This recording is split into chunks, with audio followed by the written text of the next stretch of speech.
One, and we are recording back once again. Dr. Peter McCullough, please introduce yourself, sir. Tommy, thanks for having me back. You are clearly one of the top podcasters now in the United States, and I'm so proud of you and your most recent awards that you've won in podcasting. I'll let you tell the audience about it, but I'm an academic internist and cardiologist in Dallas, Texas. I see patients every week in my practice. I've been very involved in the COVID-19 pandemic response. I am the editor of two major journals and president of a major medical society. And I was really privileged to author the two major sets of published guidelines, August and then December of 2020, on treating COVID-19 as an outpatient to avoid hospitalization and death. And boy, are we busy with the Delta outbreak. Fortunately, our multi-drug programs are working for Delta. It's for what Dr. Peter McCullough was mentioning was my permanent suspension from YouTube, not for having on Delta Force guys talking about attacking traitors, not for talking about election fraud, not even for Dr. Robert Malone, but rather Dr. Peter McCullough saying people should take quercetin, curcumin, vitamin D, and zinc. That was the ban hammer, which to me, if that's not the biggest red pill, hey, you can't speak out against anything about the vaccines. But I think it's one thing if I do it. To me, I think it's so fascinating about Joe Rogan in the last week talking about COVID, talking about taking ivermectin, and how people are melting down. It's a dewormer. I'm looking at it and I'm like, here's a guy in the at-risk age group, and he's outside of the media. He has his own 10 million person audience that look at him and they go, well, now he's telling me exactly what happened. So could you go into that? Could you go into how maybe more cases like that could start chipping away at this monolithic facade of vaccine or death? I think it was very helpful. Joe Rogan was B-rolled when I came on, Dan Ball, and then by mention yesterday with Alex Jones. Basically, what Joe Rogan received is what I drew up for America with 57 authors and published in December of 2020. It's called Sequence Multi-Drug Therapy for COVID-19. And I can tell you, SARS-CoV-2, the COVID-19 virus, they eat people like Joe Rogan for lunch. And they really do. Somehow the big men really get hit with COVID-19. And what he received was the Regeneron monoclonal antibody, state of the art, just like President Trump did, just like Governor Abbott just did in Texas. This is the way to go. Receive the monoclonal antibodies and then sequence in the other drugs. He received ivermectin, he received prednisone, the other drugs in combination. And what you heard is a big hullabaloo over ivermectin.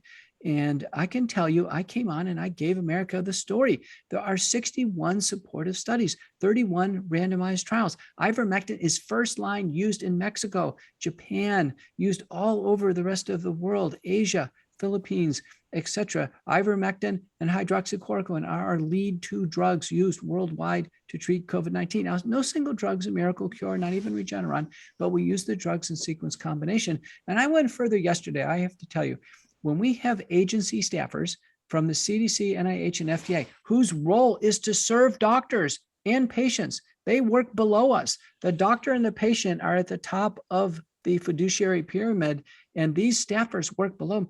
To have these staffers go to the major media and say that ivermectin doesn't work and say that it's a dewormer is really, they're costing American lives with that irresponsible journalism and irresponsible government statements. None of these government doctors are treating doctors. They don't have the credentials of a treating doctor. The Association of American Physicians and Surgeons fired off a letter to the AMA and said, listen, we're using ivermectin. We've always recommended it. Other major doctor groups, Frontline Critical Care Consortium, Americans Frontline Doctors, Truth for Health Foundation, they all support broadly the use of ivermectin and hydroxychloroquine and Regeneron and the other drugs in sequence combination. And so the bottom line is the agencies disagree. It doesn't matter. If the AMA and the FDA and CDC are silent on early treatment, it doesn't mean that patients are going to sit at home and not receive any treatment and get slaughtered in the hospital. No way. We're going to treat them early. we do seem to be coming to a point where it's like, put your money where your mouth is, right? It's the science is going to show what works and what doesn't. And you do seem to have this large global, at least national coordinated campaign against ivermectin, right? You have all those news stories running this week.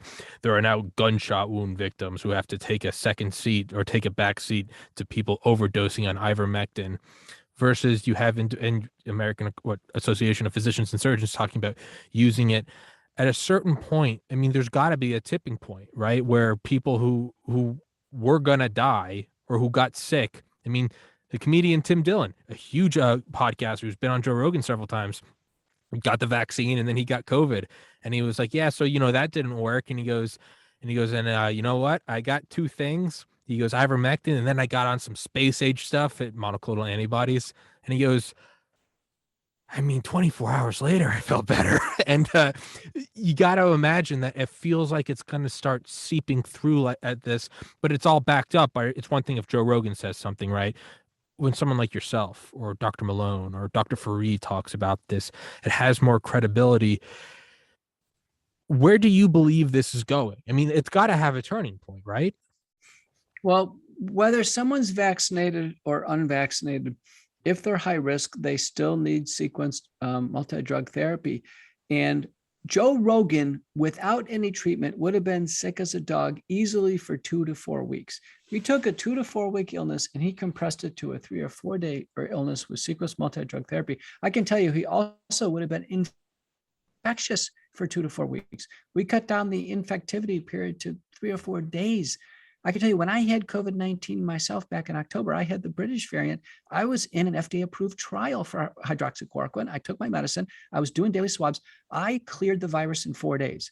I could have been shedding it for 2 weeks. Early treatment cuts down the spread of the virus. It reduces hospitalizations and deaths by 85%, and early treatment is the way to go. Basically, America has figured this out. Americans are demanding it. Many doctors are getting in the game. There's still a lot of doctors on the sidelines. We have enough telemedicine services and independent doctors who are doing this. It's going to happen. You can't stop it at this point in time. Patients know about the monoclonal antibodies. Instead of sitting on the shelf, we're utilizing them. I've already had 2 or 3 calls today saying, listen, map it out. What's closest to you? I got another call when I get off here to catch up with these patients, get them the monoclonal antibodies, get them the drugs in sequence. And I can tell you, going to the hospital, the only people who get admitted to the hospital nowadays are those who receive no treatment. For individuals listening, because I listened to you in your testimony talk about this, a lot of people don't even know what monoclonal antibodies are, or that they exist, or that they're available to them. What exactly is the process for people listening that would have to, what would they have to go through? Who would they have to contact to acquire them? It's sad that we have to try to instruct Americans here on a podcast where we should have billboards up showing everybody where to get these life-saving drugs. American governments and agencies bought 500 million pre-purchased doses. We've got Regeneron all over the place. These are fully humanized monoclonal antibodies. They're made by Sanofi Regeneron, very high quality product, pure. It's not a human donated product. It's a biopharmaceutical and it works great. 1 hour infusion, 1 hour of observation, go home. It's an outpatient drug. We can even have home health agencies come into the house and infuse it. It's very safe. The only way it can have a problem is if it's infused too quickly. I had that happen in one patient. Otherwise, just be patient. Do it over the course of an hour. We ought to be fronting these products. I can tell you right now, you see Trump, Governor Abbott, Joe Rogan, they can get them. So can the next senior citizen who gets COVID-19. I tell each and every patient, make a few phone calls, figure out where you're going to go.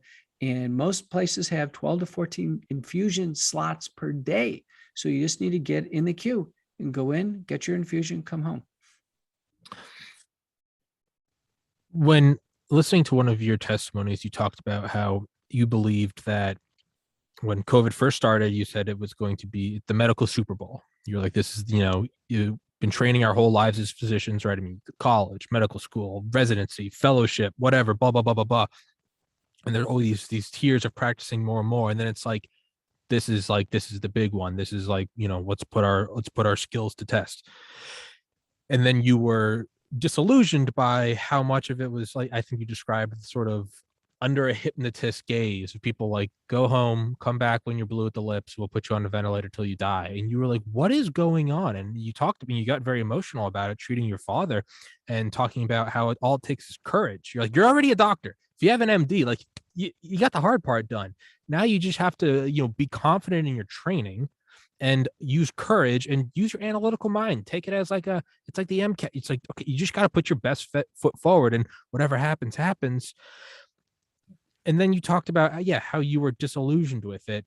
Has any point of it sort of come around to where you do feel like it's the Super Bowl again? And that seems to be that there was a variant that you didn't foresee. And it was the censorship. It was the captured agencies. This does seem to be like the big game. And it's not just, which drugs can you use in sequence, but it's also, you got to go get on podcasts. You gotta, go network here and there. You got to have Dr. Malone tweeting. Like, it's this whole thing that you would never learn about in school. So do you feel perhaps again that it is the Super Bowl and that you got to put your best? They didn't teach you about, big tech censorship in medical school. Like, where do you stand on that now? It's like the Super Bowl, but instead of like last year in Tampa Bay where it was nice and warm, remember the Super Bowl that was the ice bowl where you're out there and you're in the big game, but you're freezing and no one wants to be out on the field. Sometimes I just feel like I'm out in the field, but all my teammates are on the sideline. I'm like, come on, you guys, get in the game. And doctors were afraid of COVID-19. They were afraid of seeing these patients. They were afraid of getting them themselves. Some doctors still are, but they should realize, listen, you can't get COVID-19 when you're just talking to somebody over the phone. You can help them over the phone. Doing these prescriptions is pretty easy. We still can have a wide open telemedicine to do this. We have not had major university medical centers develop any protocols. They still haven't even had grand rounds on this. They don't even want to talk about early outpatient treatment. I've done a ton of seminars. The Association of American Physicians and Surgeons has had a variety of teaching seminars. They're all free to attend. They're always recorded with all the slides. I give away all the slides and protocols. Since October, we've actually had a home treatment guide. So, ever since October, it's not like the doctors don't know what drugs can be used and how to use them in combination. These are drugs that we use in everyday family practice, internal medicine, and medical subspecialty. So I think more and more are coming off the sidelines. I think you're right, though. The fear of reprisal, like, oh, if I take care of a patient, somehow I'm going to be damaged as a doctor. We've never had that before in medicine. And it is just, it's atrocious to see that happen. And in fact, doctors are fearful, and it takes courage. It's not courage to be afraid of calling somebody on the phone, and we don't have to see the patient in person. Now, I see patients now, Tommy, in person because I've had COVID in October. I recovered. Last weekend, I made a bunch of house calls because things are getting pretty desperate with Delta. I came face to face with Delta, right in my face with red hot COVID patients, no mask, no personal protective equipment. No COVID for me. Okay. Right in my face. It's impossible to get it twice. I want to get Americans reassured now, though. It's one and done. When you get COVID-19, you're done. You don't have to look over your shoulder. Don't need that mask. You're going to be okay. You can go back out there and you can get in the food service lines. You can be an usher at church. You can be okay. You're not going to get COVID-19 again. In fact, I made 2 videos with consent of patients, red hot, in my face, no mask. And then we made follow-up videos a week later saying, looky here, everybody's better. The patient got better with the drugs Dr. McCullough prescribed. Dr. McCullough is still fine. And those videos are going to go into a major documentary movie. So it's going to be a great display of natural immunity. Because I think some people, we want to talk about the data, but some people want to see it for real. And it does work for real. I can tell you countries have depended on this. I helped advise the Sri Lankan government because they were starting to run low on masks and everything else. I say, get your COVID recovery people out there and start taking care of these treatment centers and even go without masks. They're going to be okay. And in fact, they crushed the curve. What a great analogy. It is the Super Bowl, but it's not Tampa. It's the ice bowl. It hurts hard when you're getting hit and you're like, I don't even want to be here. Like, this is, I just want it to be over.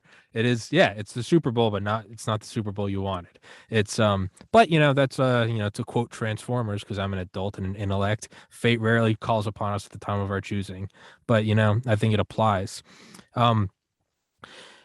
talking about your documentary now, to kind of work into that, is you read my mind.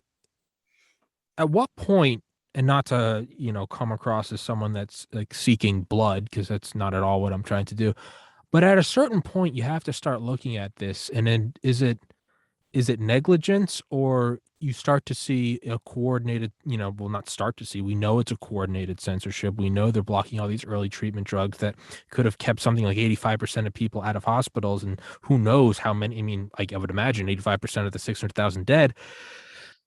At a certain point, you got to look at this and go, wait, there has to be, like, people need to be held accountable.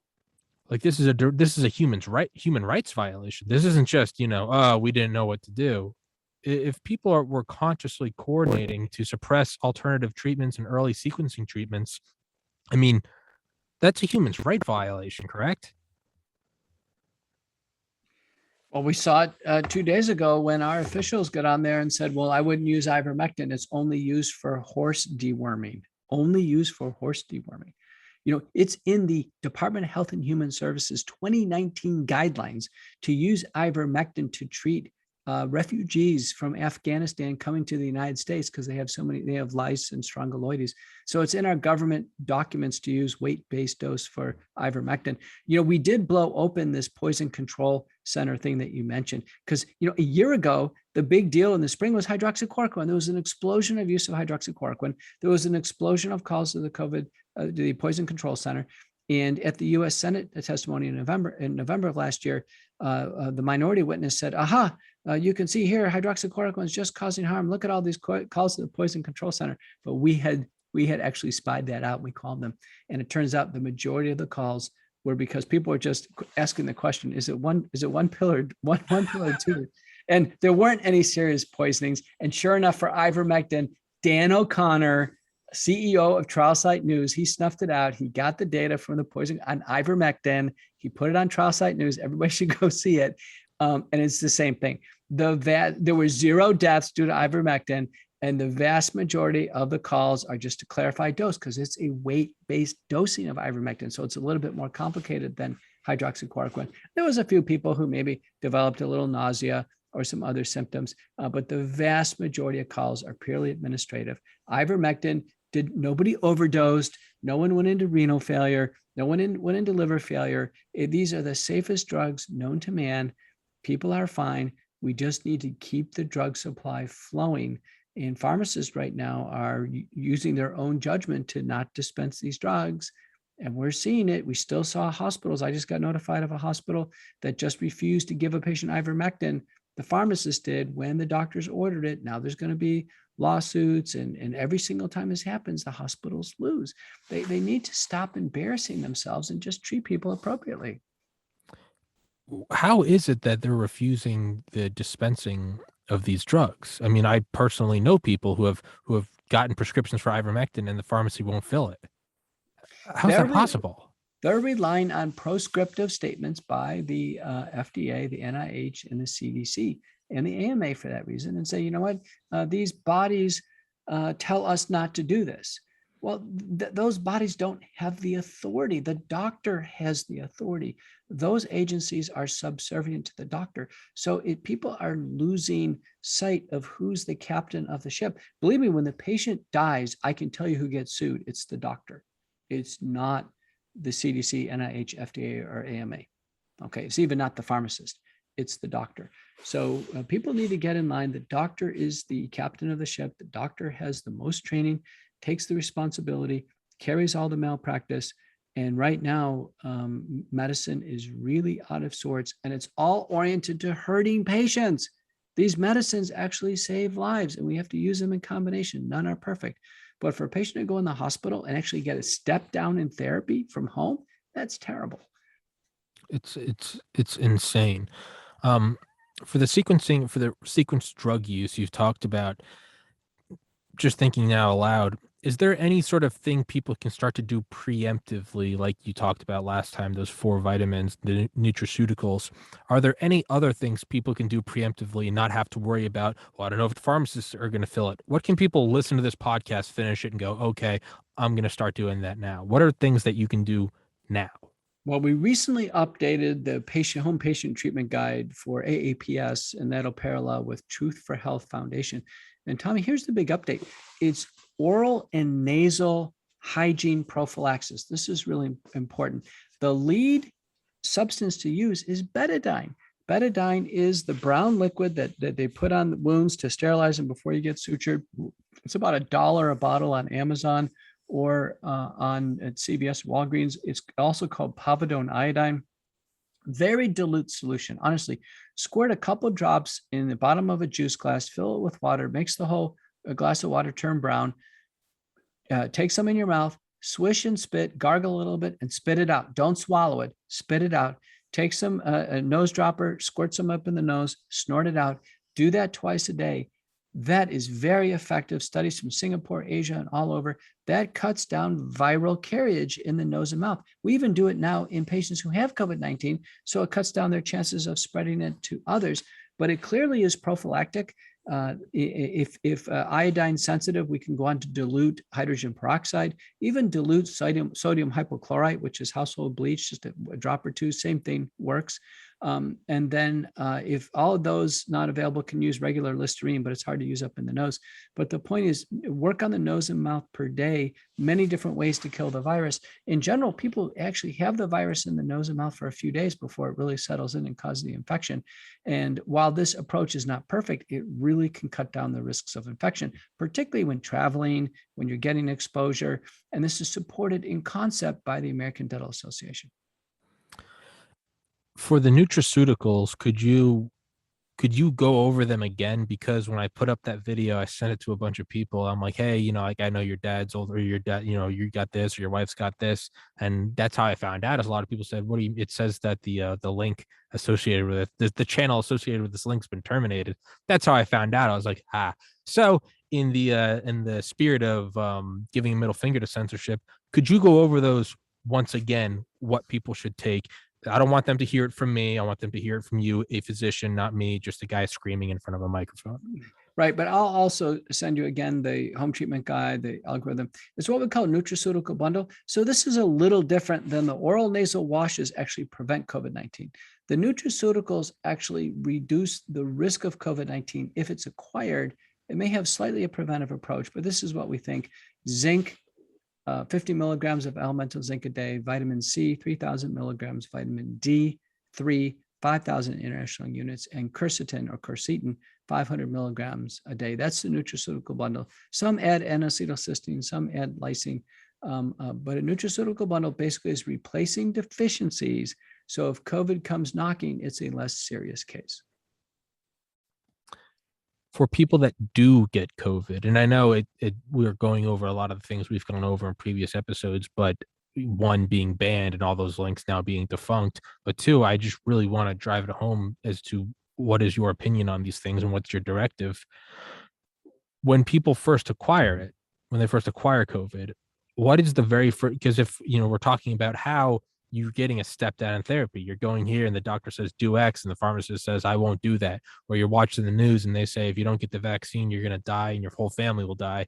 And on the other hand, you have doctors going, what? No, just take this. You'll be fine.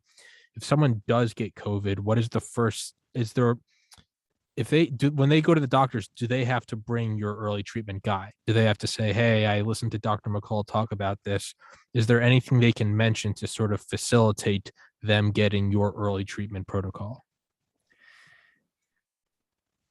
I think it's important actually to bring the guide and even bring the main publication to support it. It has, I think, nearly 100 references and citations to support it, and have the patient go over it with the doctor. And the doctor may say, well, I don't feel comfortable with ivermectin hydroxychloroquine. It doesn't matter. You can actually use the back end of the protocol and still get some benefit out of it, as others do. There's no single drug that's absolutely essential to the protocol. We need to configure about 4 to 6 drugs, some to cover the virus, some to influence inflammation, and then some to have some mild blood thinning effect, at least aspirin, if not more serious blood thinners in the older patients. So the sequence multi-drug approach is flexible. I've had a few doctors, really dig in their heels. Well, I absolutely positively won't prescribe hydroxychloroquine. I said, well, fine. Let's use inhaled budesonide, azithromycin, prednisone, colchicine, aspirin, and Lovenox on the back end. So the main thing is patients need treatment. And it's only those who get zero treatment. The treatment just takes an edge off the infection and the inflammation and the systemic effects to get somebody to survive through it. It's not a cure, but it takes the edge off it. How Joe Rogan got it, that's state of the art. I mean, if we can do that every time, we're just literally knocking COVID out. If we do the Joe Rogan approach, that would be the full sequence multi-drug therapy. But patients should take the guide, talk to their doctor.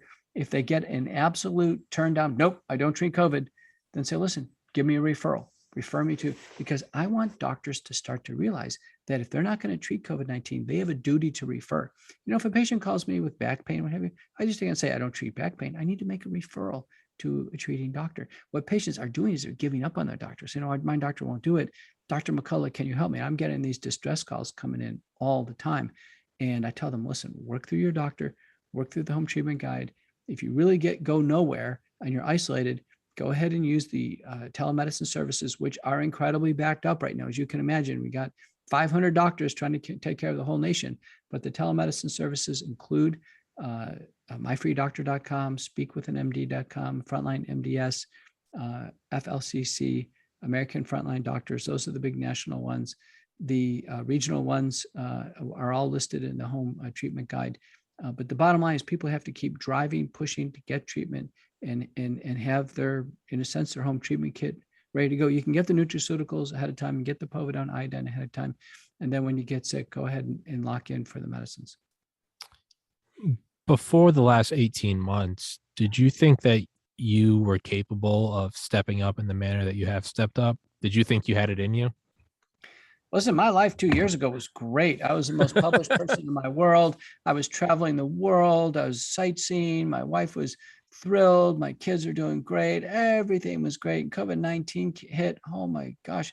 I started seeing patients dropping right and left. I said, listen, I got to step forward and do something. And I did. I did everything I possibly could. I can tell you, I laid it all out there. I took care of every single sick patient I could. I advised on every case I could. People call me morning, noon, and night.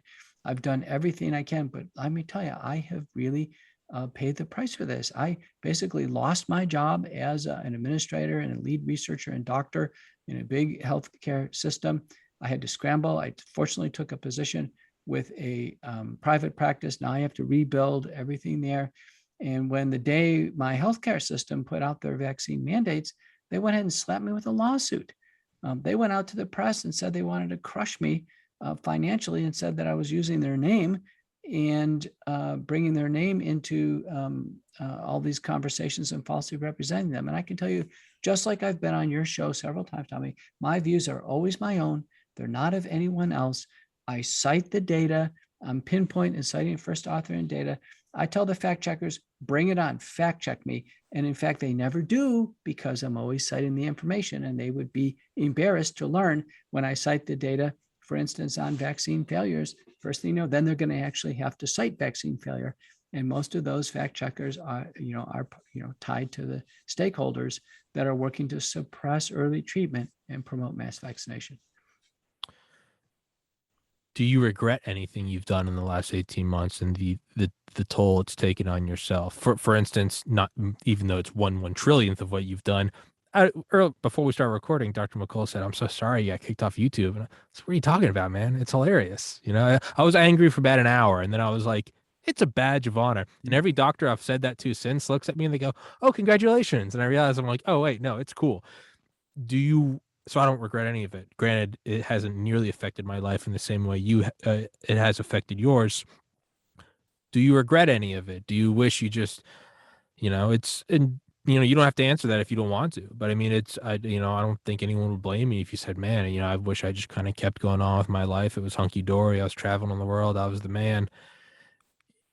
Do you regret it, or do you view this as this is like the final test of the Hippocratic Oath? You're like, I'm gonna do no harm, and I'm gonna uphold this. I think it's the latter. I think you said it really well, Tommy. This is it. This is the call. This is the call. This is the Super Bowl. This is the call to get on the field. This is the call to do everything we can to help each other, to pull people together, save lives. Alex Jones, InfoWars, So Dr. McCullough's protocol has saved millions of lives. And I said, wow, when I really look back on that, that is incredible that I touched so many lives, myself and so many other courageous people. I got to give tons of credit to Vladimir Zelenko and George Fareed, Brian Tyson, Harvey Risch, Yvette Lozano here in Dallas, all these innovators, John Littell in Florida, Harpo Magnet in Washington, D.C. These are people who are unbelievable innovators. They took extraordinary risks. They risked them. Some people on our team, they got COVID-19. They were hospitalized. Some of them, one of them went on the ventilator. He was on a ventilator for 2 months. Talk about taking risks. They risked everything. They risked everything to help others. And we are attacked on a daily basis. We're not supported by our health systems. We're not supported by our peers. I can tell you, when I see my peers, they can't even look me in the eye. They seem fearful. They seem ashamed. They can't even talk to me about this. Alex Jones asked me yesterday, I was on InfoWars. Great name of a show. That's what we're in an information war. And I just looked right at the camera. I said, bring it on. I'm ready. Bring it on. This is like the third quarter and we're slugging. We're not in the fourth quarter yet. It's not yet overtime, but bring it on. We are stronger. We have strength in our conviction. Tommy, can you tell me really the best thing to do is let grandmother choke for 2 weeks and let her go into the hospital and get slammed on a ventilator? That's state of the art? Can anybody think that's okay? Really? I mean, you think about what people are arguing for. I really asked them, I said, what are you arguing for? What is your stance? How about this? A COVID recovered patient can't get COVID again. If you could get COVID again, we would have had millions and millions and millions and millions of people get COVID. Where are they? They don't. They get it once and it's over with. It's a worldwide problem. Can you imagine the people saying, listen, you got to take a vaccine? It's like, why? I can't get it again. You got to take it. You're going to lose your job. Like, what are these people really arguing for? A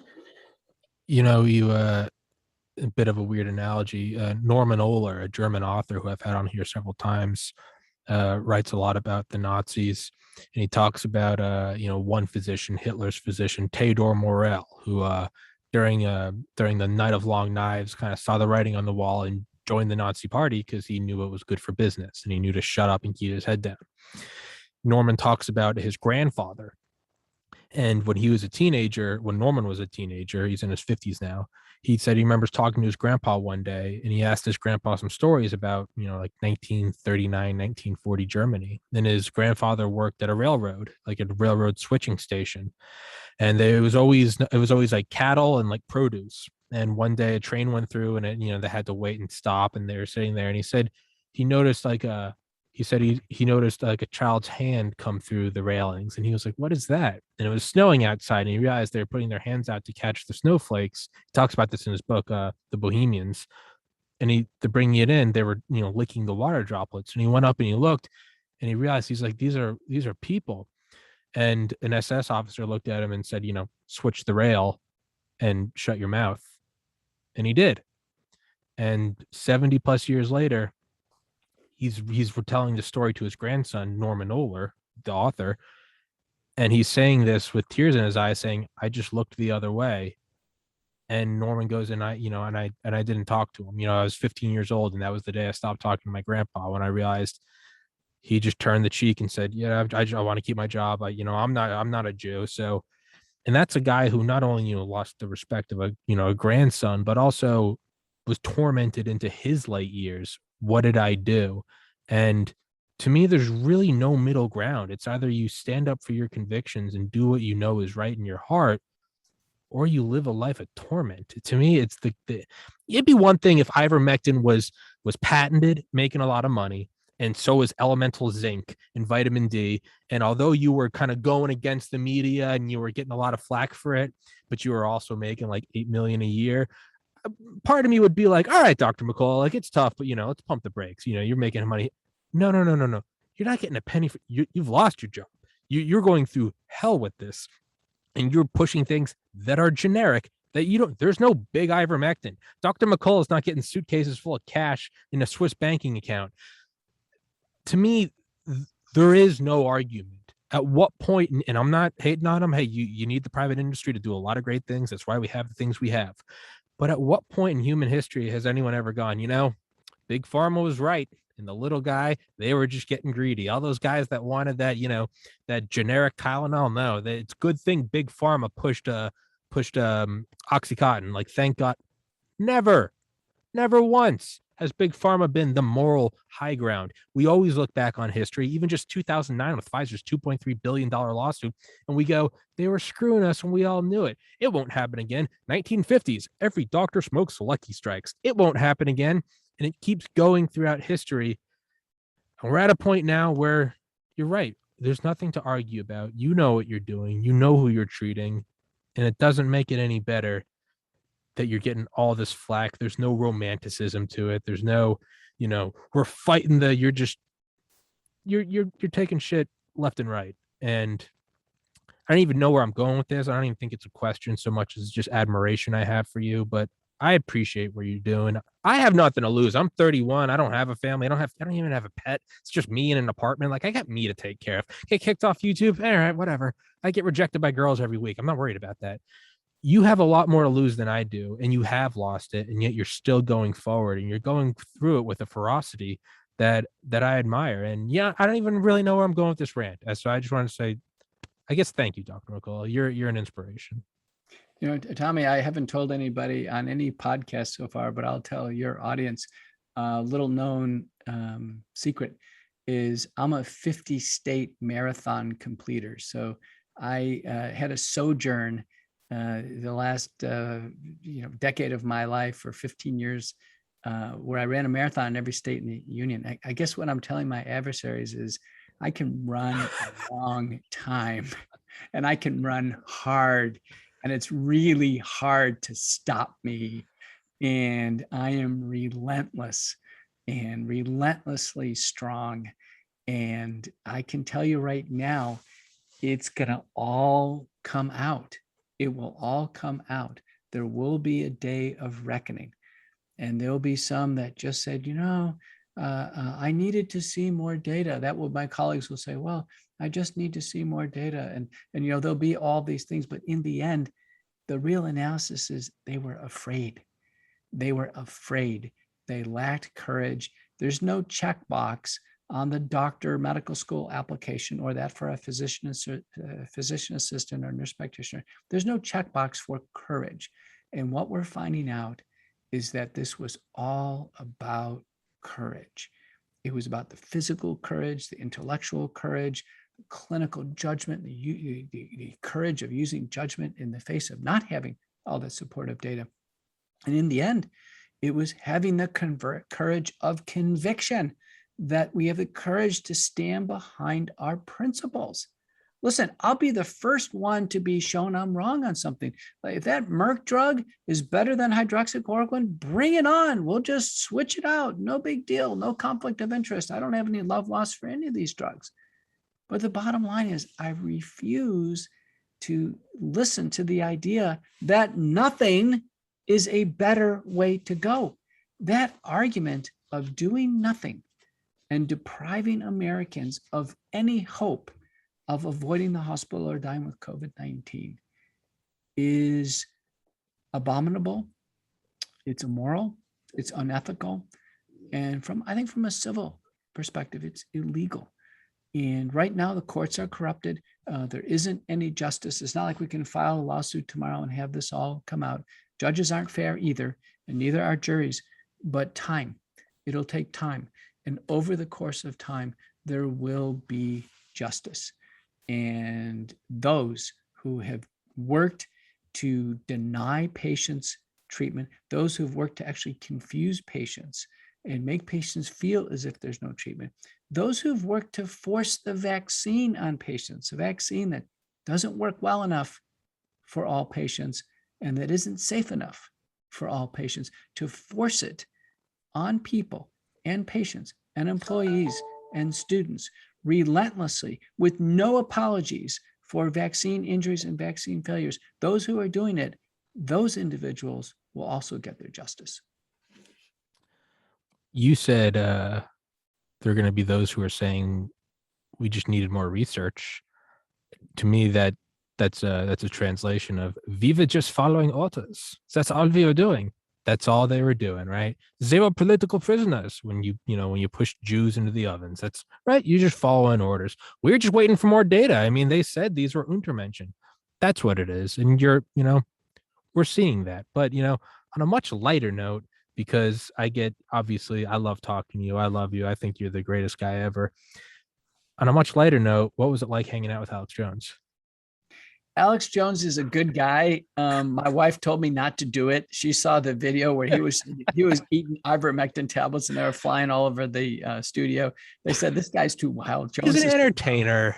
But I tell you what, I told him, I said, listen, I'm just a doctor, just trying to interpret the data. And we sat down, and it's like it is on TV.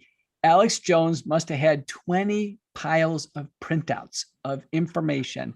And I looked at it. I said, did you read all that? And he goes, yeah. Alex Jones is a consumer of information. He knows a lot. He's got that big bullfrog voice, and he just belts it out. But he's very smart. I've learned a lot by working with people in the media like you, Tommy, Laura Ingraham and Tucker Carlson. And I was on with Sean Spicer the other day, and Mercedes. Dr. Drew, Sam Sorbo. I can kind of go through the list of superstar people I've worked with. I have a great respect for the media.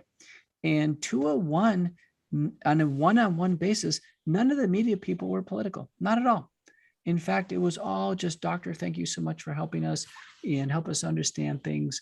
And it's been a wonderful ride in the media. And in a sense, I've become a media person myself with America Out Loud Talk Radio, the McCullough Report, where I needed a window to speak to Americans. And that's my vehicle right now. And I'm specifically going outside the United States. I talk to international doctors all the time because it's a worldwide problem, and innovation comes many times from outside the United States. It's yeah, that is an important thing, is you meet these media figures. And I can only imagine, and I've said this before, I'm sure there are people I disagree with that if I met and sat down with, I'd be like, man, that was actually a cool guy, right? You can't take, but yeah, like you said about Alex Jones, that makes me so happy you said that. I just imagine him there with piles of print. We have Dr. Peter McCullough here today in the studio. We are fighting for America. And it's just like, I'm so jealous of you, man. And but at least he didn't say, get your guns and get your ammo and buy extra food and stuff, because sometimes he makes it sound like the world is gonna, he dials it up to 12 more times than he needs to. But no, he was very good. It was very topical. The other thing I'll tell your listeners on the major media presentations, Tommy, is that it's unrehearsed. When I went on with Tucker Carlson or Alex Jones, or even my kind of nightly Fox activities, it's first, it's very new findings, reaction. I try to scout things out ahead of time. I try to be very tight on the citations, first author, and then so that way, if someone heard me, give a first author's name on a citation, they could just type it in and find it and verify that, I'm on track with my interpretation. But I've found that the media people are very good to work with, and the really good ones like you, it's very conversational. And what really makes great journalism is the journalist, and how the conversation develops and how the content develops. And as I stated at the beginning, there's no more pivotal time for podcasting and original media than right now. Yeah, that's the thing is, I've never planned a single podcast. I don't have talking points. I don't have anything. I just started going. I'm like, let's go. It's just like juggling stuff. I'm like, I don't know where this is going. We're going to do it though. And there's some beauty to that. I know I'll let you go in a minute. We'll wrap this one up a couple of minutes early. But I do have to ask, is there any, or I don't know if you can even tell, are you going to ever end up on Joe Rogan? When am I going to see the Dr. Peter McCullough episode drop? I have been in contact with someone in his circles and say, listen, I just volunteer. I don't get invited to go on, and I've volunteered to go on. And especially with it recently, his treatment with sequence multi-drug therapy, I said, why don't myself or Pierre Corey or George Fareed or someone who knows him go on and volunteer? I'd love to, because I know everybody has a different listening audience. And it's interesting that, who listens to Laura Ingraham and Tucker and and Hannity is very different than who listens to Joe Rogan. And I learned this because one time I went on with Louder with Crowder, and I realized Crowder actually has a bigger following than those people on Fox News. Yeah. And it's completely different. When I went on with Louder with Crowder, all I did was get tons of feedback from younger people. And that's because he's kind of crazy. And he, young kids don't get cable TV. They actually get their news through the internet. Yeah. No, that's true. Yeah. It's when I had Dr. Malone on here, that's what he said. He was like, no, I'm happy to talk because I'm talking to a group of people who I normally don't talk to. And it's absolutely correct. But yeah, man, thank you so much for coming on here, Dr. McCullough. I truly cherish talking to you. You're I mean, not only are you a noble and intellectual and respectful doctor, you're a badass, man. The call came and you rose to it, and I appreciate that. I appreciate that. I'll put that on my resume. Badass Tommy Carrigan. It's I don't know if you've heard of him, but no, we haven't. Is he the guy that got kicked off YouTube? You wouldn't know about it. It's a niche thing. Dr. McCullough, thank you so much, sir. Okay, I will Tommy. let you go, and God bless America, and thank you so much, sir.